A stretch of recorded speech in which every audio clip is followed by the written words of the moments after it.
ಹಿಂದೂಗಳಿಗೆ ಪವಿತ್ರವಾದ ಕ್ಷೇತ್ರ ಧರ್ಮಸ್ಥಳದ ಬಗ್ಗೆ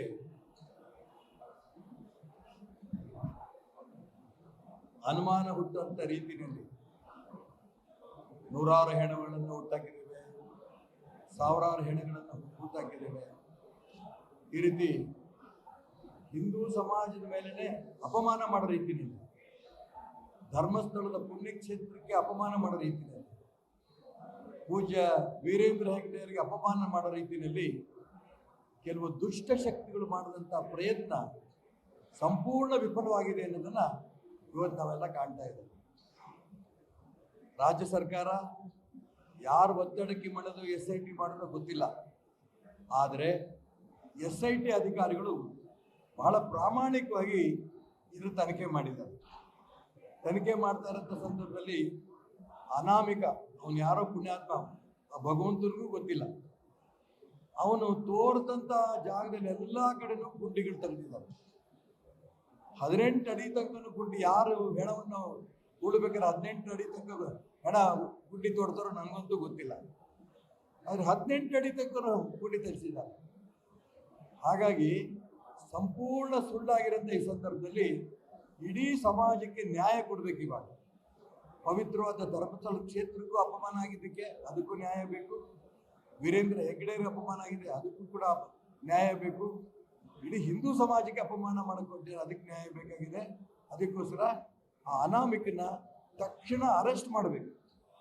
ಅವನ್ನ ಅರೆಸ್ಟ್ ಮಾಡಿ ಅವನಿಂದ ಯಾರ್ಯಾರಿದ್ದಾರೆ, ಅವನು ಎಲ್ಲೆಲ್ಲಿಂದ ದುಡ್ಡು ಬಂತು, ದೇಶ ವಿದೇಶಗಳಿಂದಲೂ ಕೂಡ ಅವನಿಗೆ ಬೆಂಬಲ ಕೊಟ್ಟಿದ್ದಾರೆ ಅಂತ ಸುದ್ದಿಗಳಿದೆ. ಹಾಗಾಗಿ ಅವೆಲ್ಲವೂ ಹೊರಗೆ ತಂದು ಹಿಂದೂ ಸಮಾಜಕ್ಕೆ ನ್ಯಾಯ ಸಿಗಬೇಕು, ಅದೇ ರೀತಿ ಧರ್ಮಸ್ಥಳಕ್ಕೂ ನ್ಯಾಯ ಸಿಗಬೇಕು, ವೀರೇಂದ್ರ ಹೆಗ್ಗಡೆಯವ್ರಿಗೂ ನ್ಯಾಯ ಸಿಗಬೇಕು. ಎಲ್ಲ ಭಕ್ತರಿಗೆ ನ್ಯಾಯ ಸಿಗೋದಕ್ಕಲ್ಲಿ ತಕ್ಷಣ ರಾಜ್ಯ ಸರ್ಕಾರ ಆ ಅನಾಮಿಕನ ಅರೆಸ್ಟ್ ಮಾಡಿ ಅವನು ತನಿಖೆ ಮಾಡಿದಾಗ ಒಂದು 4 ದಿನ ಪೊಲೀಸ್ನವರು ಅವ್ರ ಕಸ್ಟಡಿಯಲ್ಲಿ ಇಟ್ಕೊಂಡ್ರೆ ಏನೇನು ಮಾಡಬೇಕು ಮಾಡಿದ್ರೆ ಎಲ್ಲ ವಿಚಾರ ಕೂಡ ಹೊರಗಡೆ ಬರುತ್ತೆ. ಈ ದಿಕ್ಕಿನಲ್ಲಿ ಸರ್ಕಾರ ಪ್ರಯತ್ನವನ್ನು ಮಾಡಿ ಆದಷ್ಟು ಬೇಗ ಇಡೀ ಹಿಂದೂ ಸಮಾಜದಲ್ಲಿ ಇರೋಂಥ ಅನುಮಾನಗಳನ್ನು ದೂರ ಹೋಗೋ ದಿಕ್ಕಿನಲ್ಲಿ ರಾಜ್ಯ ಸರ್ಕಾರ ಗಮನ ಹರಿಸಬೇಕು ಅನ್ನೋ ಒತ್ತಾಯವನ್ನು ಈ ಸಂದರ್ಭದಲ್ಲಿ ನಾನು ಮಾಡೋಕ್ಕೆ ಇಷ್ಟಪಡ್ತೇನೆ. ಈಗ ಅನಾಮಿಕನ ಒಂದು ಅರೆಸ್ಟ್ ಮಾಡಿದ್ರೆ ಯಾವ ರೀತಿ ಏನು ಕತೆ ಅನ್ನೋದೆಲ್ಲ ಆಮೇಲೆ ಸಾಕಷ್ಟು ಅಂಶಗಳು ಹೊರಗೆ ಬಂದ್ಬಿಡುತ್ತೆ. ಈಗ ಯಾವನು ಕಳ್ತನ ಮಾಡ್ಕೊಂಡು ಹೋಗಿರ್ತಾನೆ ಕಳ್ಳ, ಅವನು ಪೊಲೀಸ್ ಸ್ಟೇಷನ್ ಕರ್ಕೊಂಡು ಹೋಗಿ ಒದ್ರೆ ಹೆಂಗೆ ಅವನು ಕದ್ದಿದ್ದಂಥ ಬಂಗಾರ ಹೊರಗೆ ತರ್ತಾನೆ, ಏನೇನು ಸುಳ್ಳು ಹೇಳಿದ್ದಾನೆ, ಕೊಲೆ ಮಾಡಿದ್ದೇನು ಮಾಡಿರ್ತಾನೆ, ಎಲ್ಲ ಹೆಂಗೆ ಹೊರಗೆ ಬರುತ್ತೋ ಈ ಅನಾಮಿಕ ಕೊಲೆ ಮಾಡೋದಕ್ಕಿಂತಲೂ ತಪ್ಪು ಮಾಡಿದ್ದಾನೆ, ಕೊಲೆಗಳಕ್ಕಿಂತಲೂ ಕೂಡ ತಪ್ಪು ಕೆಲಸ ಮಾಡಿದ್ದಾನೆ, ಕಳ್ತನಕ್ಕಿಂತಲೂ ದೊಡ್ಡ ತಪ್ಪು ಮಾಡಿದ್ದಾನೆ. ಹಾಗಾಗಿ ಈ ಅನಾಮಿಕನ ಅರೆಸ್ಟ್ ಮಾಡಿ ಅವನಿಂದ ಎಲ್ಲ ವಿಚಾರವನ್ನು ಕೂಡ ಪೊಲೀಸ್ ಡಿಪಾರ್ಟ್ಮೆಂಟ್ನವರು ಗಮನಿಸಿದ್ರೆ ಖಂಡಿತ ಆದಷ್ಟು ಸತ್ಯ ಹೊರಗೆ ಬರುತ್ತೆ. ಏಕೆಂದರೆ ಈಗ SIT ಮಾಡಿದ್ರ ಬಗ್ಗೆ ಅನೇಕರು ಅನುಮಾನ ಮಾಡ್ತಾ ಇದ್ರು. ಯಾವ SIT ಮಾಡಿದ್ದು ಒಳ್ಳೇದಾಯ್ತು, SIT ಮಾಡಿದ್ರೆ ಸಾಕಷ್ಟು ದುಡ್ಡು ಖರ್ಚಾಯಿತು ಈ ಮಾತು ಹೇಳ್ತಾರೆ. ಖರ್ಚಾಗಿದ್ದ ಅನೇಕ ವರ್ಷಗಳಿಂದ ವೀರೇಂದ್ರ ಹೆಗ್ಗಡೆಯವ್ರ ಬಗ್ಗೆ, ಧರ್ಮಸ್ಥಳದ ಬಗ್ಗೆ ಅನುಮಾನದ ಮಾತುಗಳು ಆಡ್ತಾ ಇದ್ರು. ಎಲ್ಲ ಅನುಮಾನಗಳು ಕೂಡ ಪರಿಹಾರ ಆಗಿದೆ. ಅವನ ಅರೆಸ್ಟ್ ಮಾಡಿ ಇನ್ನು ಪೂರ್ಣ ಅವನು ಹಿಂದೆ ಯಾರಿದ್ದಾರೆ ಇರ್ಬೇಕೀಗ. ಈಗ ಏನು ತಪ್ಪಾಗಿಲ್ಲ ವೀರೇಂದ್ರ ಹೆಗ್ಗಡೆಯವರು ಸ್ಪಷ್ಟ ಆಯಿತು. ಯಾಕಂದರೆ ಅಷ್ಟೊಂದು 16-18 ಗುಂಡಿಗಳ ಆಗದ ನಂತರ ಏನೂ ಇಲ್ಲ ಅಂತಂದಾಗ ವೀರೇಂದ್ರ ಹೆಗ್ಗಡೆಯವರು ಕುಟುಂಬದ ಏನು ತಪ್ಪಿಲ್ಲ ಅಂತ ತೀರ್ಮಾನ ಆಯಿತು, ಧರ್ಮಸ್ಥಳ ದೇವಸ್ಥಾನದ ಸುತ್ತಮುತ್ತಿರೋದು ಏನು ತಪ್ಪಿಲ್ಲ ತೀರ್ಮಾನ ಆಯಿತು, ಹಿಂದೂ ಸಮಾಜದ ತಪ್ಪಿಲ್ಲ ಅಂತ ತೀರ್ಮಾನ ಆಯಿತು. ಹಾಗಾಗಿ ಈ ಆಪಾದನೆ ಮಾಡ್ತಾ ಇರೋಂಥ ವ್ಯಕ್ತಿಗಳು ಯಾರಿದ್ದಾರೆ ಅವ್ರ ಬಗ್ಗೆ ತನಿಖೆ ಆಗಬೇಕು, ಅವ್ರ ಬಗ್ಗೆ ಶಿಕ್ಷೆ ಆಗಬೇಕು, ಕಠಿಣ ಶಿಕ್ಷೆ ಆಗಬೇಕು. ಇದು ನಮ್ಮ ಒತ್ತಾಯ. ಇಲ್ಲ ಬಂಪರ್ ಪರೀಕ್ಷೆ ಮಾಡಿಸ್ಲಿ, ಅದಕ್ಕೆ ಅವ್ರು ಅರೆಸ್ಟ್ ಮಾಡಿದಂಥ ಸಂದರ್ಭದಲ್ಲಿ ಬಂಪರ್ ಪರೀಕ್ಷೆ ಮಾಡ್ತಾರೆ, ಎಲ್ಲವೂ ಮಾಡ್ತಾರೆ. ಅದಕ್ಕೋಸ್ಕರ ಪೊಲೀಸ್ ಕಸ್ಟಡಿಗೆ ಅವ್ರು ತಗೊಂಡಾಗ ಇವೆಲ್ಲವೂ ಹೊರಗೆ ಬರುತ್ತೆ ಅಂತ ನನ್ನ ನಂಬಿಕೆ ಇದೆ.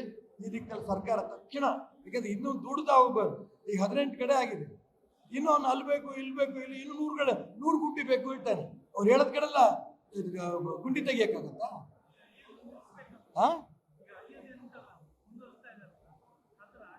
ಇನ್ನು ಗುಂಡಿ ತೆಗೆಯೋದು ಅವನು ತೋರಿಸಿರೋಂಥ ಜಾಗಗಳಲ್ಲಿ ಗುಂಡಿ ಆಗಿದ್ದು ಸಂಪೂರ್ಣ ನಿಲ್ಲಿಸ್ಬೇಕು. ಈ ತೀರ್ಮಾನ ಆಗೋಗಿದೆ, ಎಲ್ಲೂ ಇಲ್ಲ ಅವನು ಬರೀ ಸುಳ್ಳು ಹೇಳ್ತಾ ಇದ್ದಾನೆ ಅಂತ.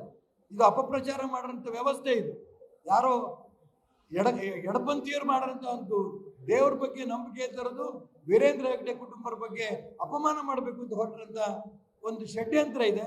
ಇದೆಲ್ಲ ಬಹಿರಂಗ ಆಯ್ತು. ಇದು ಆದ್ರೆ ಹಿಂದೆ ಯಾರು ಇದ್ದಾರೆ ಅನ್ನೋದು ಪೂರ್ಣ, ಯಾಕಂದ್ರೆ ಅವ್ನ ಮುಖವಾಡ ಹಾಕೊಂಡಿದ್ದಾನೆ, ಅವನು ಯಾರು, ಅವನ ಹೆಸರೇನು, ಅವ್ನ ಹಿಂದೆ ಯಾರ್ಯಾರು ಇದ್ದಾರೆ, ದುಡ್ಡು ಎಲ್ಲಿನ, ಅವರು ವಕೀಲರಿಗೆ ದುಡ್ಡು ಯಾರು ಕೊಟ್ಟರು, ವಿದೇಶದ ಯಾವ ಹಣ ಬಂತು, ಇದೆಲ್ಲವೂ ಕೂಡ ಜನರಿಗೆ ಸ್ಪಷ್ಟತೆ ಬೇಕು. ಈ ದಿಕ್ಕಿನಲ್ಲಿ ಅವನ್ನ ಅರೆಸ್ಟ್ ಮಾಡಿ ಎಲ್ಲವೂ ಕೂಡ ಬಂಪರ್ ಪರೀಕ್ಷೆ ಬಿಡ್ತಿರೋ ಏನೇನ್ ಮಾಡ್ತಿರೋ ಗೊತ್ತು ಪೊಲೀಸ್ ಇಲಾಖೆಗೆ, ಅವ್ರು ಏನೇನ್ ಮಾಡ್ಬೇಕು ಅಂತ ಅದನ್ನ ಮಾಡ್ಲಿ.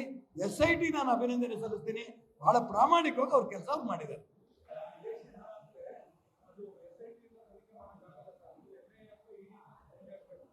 ಅಲ್ಲ ಒಪ್ಕೊಂಡೆ, ಒಂದು ಸಾರಿ ಇವ್ನಿಗೆ ಬಾಯ್ ಬಿಟ್ರೆ ಎಲ್ಲೆಲ್ಲಿಂದ ಬಂತು ಇವನೇ ಬಾಯ್ ಬಿಟ್ರೆ, ನನ್ ಯಾವ ವಿದೇಶದಿಂದ ದುಡ್ಡು ಬಂತು, NIA ಮುಖಾಂತರ ತನಿಖೆ ಆಗುತ್ತೋ ಏನೇನಾಗುತ್ತೋ ಆಗ್ಲಿ, ಆಮೇಲೆ ಅದು ಫಸ್ಟ್ ಇವನನ್ನ ಅರೆಸ್ಟ್ ಮಾಡಿದಾಗ ಇವನೇನೇನು ಷಡ್ಯಂತ್ರ ಮಾಡಿ ಅಪಪ್ರಚಾರ ಮಾಡಿದ್ರಲ್ಲ, ಇದೆಲ್ಲ ಸತ್ಯ ಸುಳ್ಳು ರಾಜ್ಯ ಜನ ತೀರ್ಮಾನ ಮಾಡಿದ್ದಾರೆ. ಆದ್ರೂ ಬಹಿರಂಗವಾಗಿ ಅವನು ಒಪ್ಕೋಬೇಕು. ಅವನ ಅರೆಸ್ಟ್ ಮಾಡಿದ್ಮೇಲೆ ಉಳಿದಿದ್ದೆಲ್ಲ ಹೊರಬರುತ್ತೆ.